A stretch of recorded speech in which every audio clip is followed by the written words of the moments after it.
Good afternoon, everyone. Today we're going to be taking a look at the raid plan and plans for tonight's Crown of the Cosmos kill. Um, it's a relatively more difficult boss than on normal, so I'm going to explain some of what you see on the screen, and then we can go ahead from there. So the first things I want to say is obviously first phase. There are three phases and some intermissions. First phase, where you spawn when you come onto the platform for the first time, is where my cross is marked up here. Okay, so where we're going to be starting is we're going to be killing this boss in the bottom here, which is Demiar.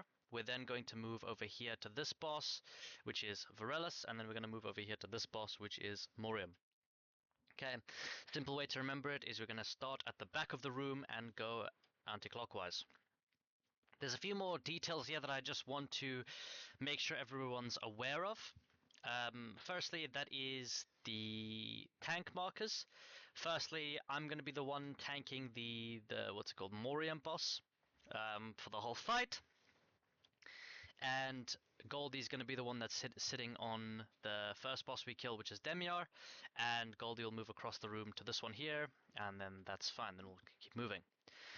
One thing I think is very important is the last week, Thursday, when we did this, obviously we had the pools taking up the whole room. So the pools spawn from the orbs that spawn. So when the orb drops down, it'll stay there, pulse bit, and then explode. And when it explodes, it's going to leave area denial, which grows. Hence why you see some lines here. What we're going to be doing is we're going to be lining up as a group, our healers and our DPS. It's going to be on a ranged DPS. So ranged DPS, you guys are going to bait the first orb, and then two more are going to spawn. So when you see the first orb, just make sure you stay in a line with the first orb, kind of from the middle to the edge, similar to this, and then try and bait the orbs, and then we'll slowly move across the room this way. Okay. One thing I want to also note is you'll see two lines going through these ones over here, the ones marked 1 and 2. Those are the silver arrows. Something that I just want to say is different is that those silver arrows take away the damage buff that gets applied to the bosses. So the way it works is on the pull, you'll see that each boss has a shield around it. So the first silver arrow we get needs to go through the boss, therefore just getting rid of the shield and also not taking away much of the damage debuffs that we have applied to it. The second one is going to just be sent off into Narnia, somewhere close to the group. Please do not aim it at the group, just tank it solo. It's not a soak. So make sure whoever it's targeted by just gets away from the group. Again, preferably not into Narnia, because you can bait the orb into a very bad place. Right, so this fight is all about baiting the orbs and limiting area denial. Once we've killed this, we're going to move on to the second part. As you can see, this mob is now dead. And now is another very important part where I've got a few more markers down. Again, same tanks. This is me over here. This is Goldie over here. This is all our DPS. Warlocks and priests, you guys can stand in the middle to try and kill both of these. Again, if the ball falls on you, you're going to have to move a little bit, but the area now should be relatively slow, and you can hopefully get quite a lot of uptime on both of these before those orbs spawn. It is a bit RNG, but, we have to hope RNG's on our side. The first Silver Strike arrow is going to go through the boss. Again, this is just to limit the amount of damage buff on the boss that we're losing. Obviously, each of those little adds puts a damage taken increase on whoever gets hit by it, so the bosses will be full of it, and the Silver Strike arrows will clear it.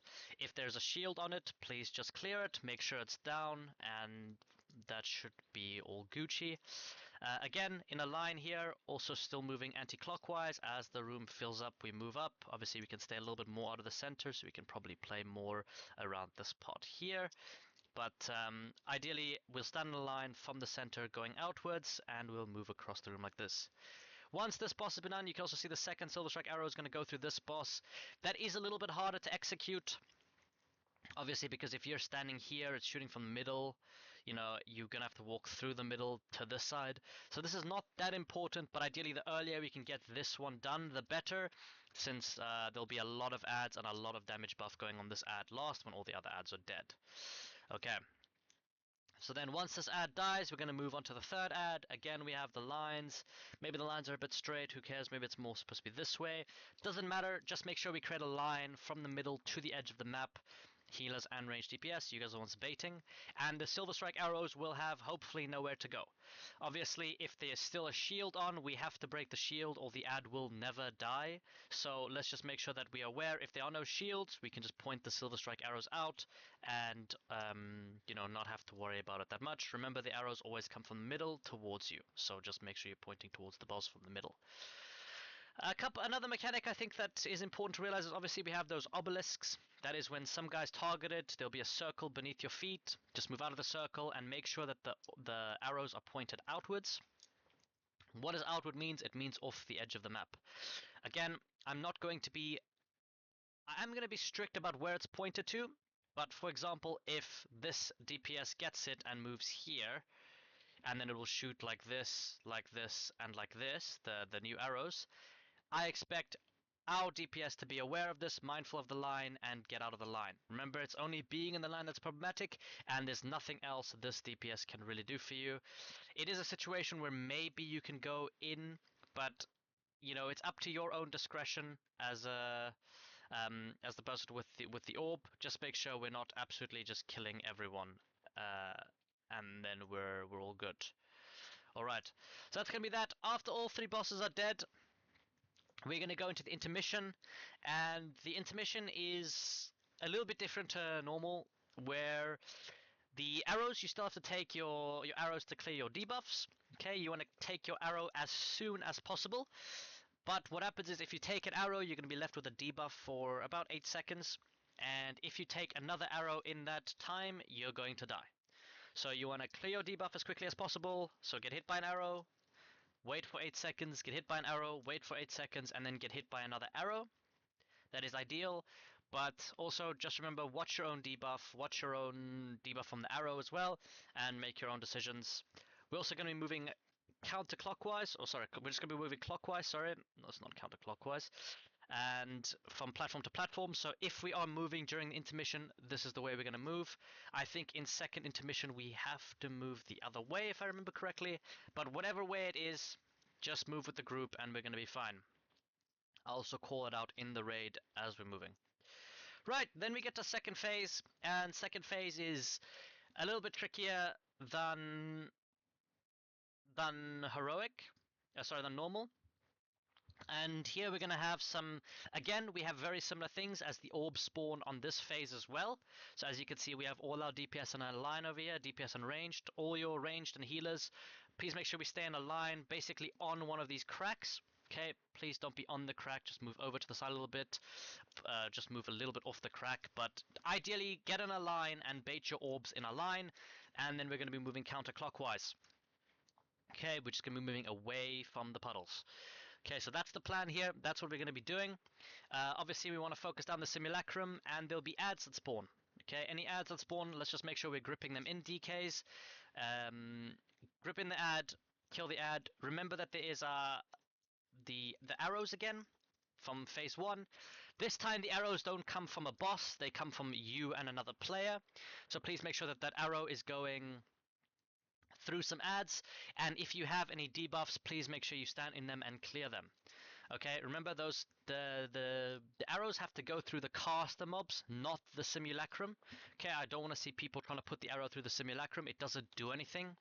The arrows through the caster mobs make it so that the caster mobs can die, since they have a similar mechanic to phase 1 ads, where they have a shield on that needs to be broken by the arrow in order for them to be killable.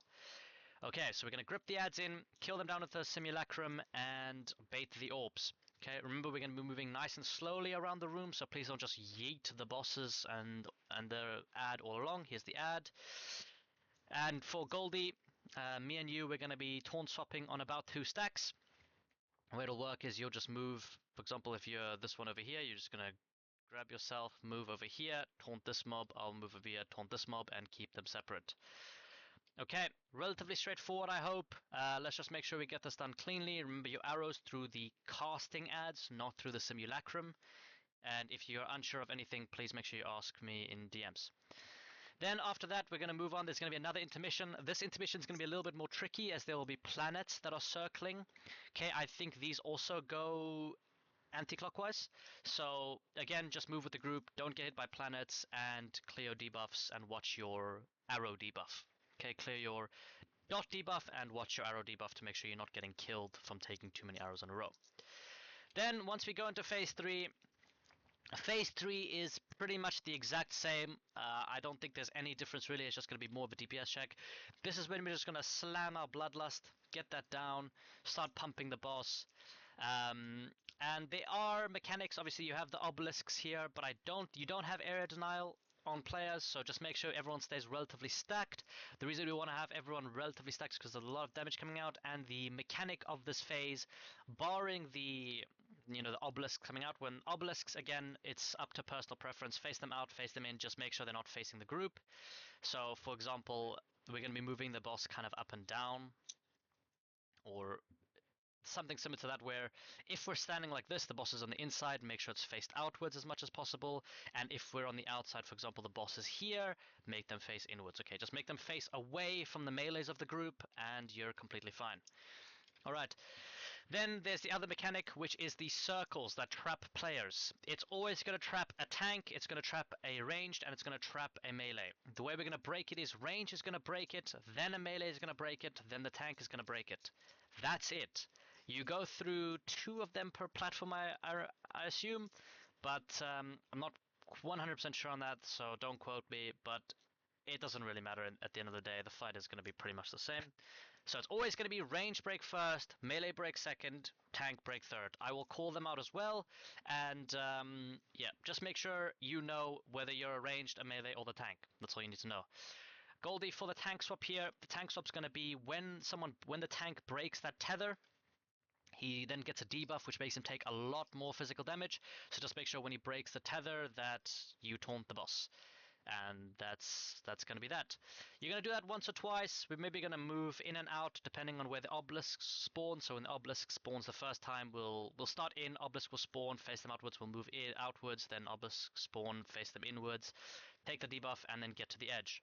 When we get to the edge, we're going to set up a portal. I want to have a portal relatively close to the edge of the arena, right? So think something like this potentially, so it's close to the melees. Please don't spawn it in Narnia, so our melees have to run away from the boss. We want to try and get as much uptime on the boss as possible on the platform before the area denial takes over the whole platform. So please, Warlocks, make sure we're thinking about where our melees are. Also another benefit of being stacked, right? The more stacked you are, the less our melee have to move. We move to the platform, we take the portal over the first platform jump, avoid any problems there. Then we're going to rinse and repeat the exact same thing. 2 arrows, or like the arrow phases are going to go, the obelisks are going to go, and then we're going to have to jump over the platform again. Remember, please make sure you use any movement speeds abilities you have. Use gusts of winds, use rescues, right? I think we can potentially do something with our evokers where we rescue both Ylvis and Ollie, right? So Moontarian, maybe you rescue Ollie, and T, you rescue Ylvis, right? Just make sure people get over the edge of the platform, grab your feathers, use your leaps, use your gust of winds. Anything you have, make sure you use it. Just make sure you get over that platform safely. I don't want to see people dying, except myself. I'm definitely going to die, so let's make sure we keep a battle rest for me. And then in phase 3, we repeat the same thing, and if we don't kill the boss, we're going to die to Enrage. Alright, that's pretty much the whole boss fight, right? There may be some things that I may have missed, and if so, we can talk about them before the raid, but please, I want everyone to watch this video. Make sure you're aware of what's going on. Let's get this boss down as quickly as possible, and I hope you have a great day further. Thank you, boys. See you later.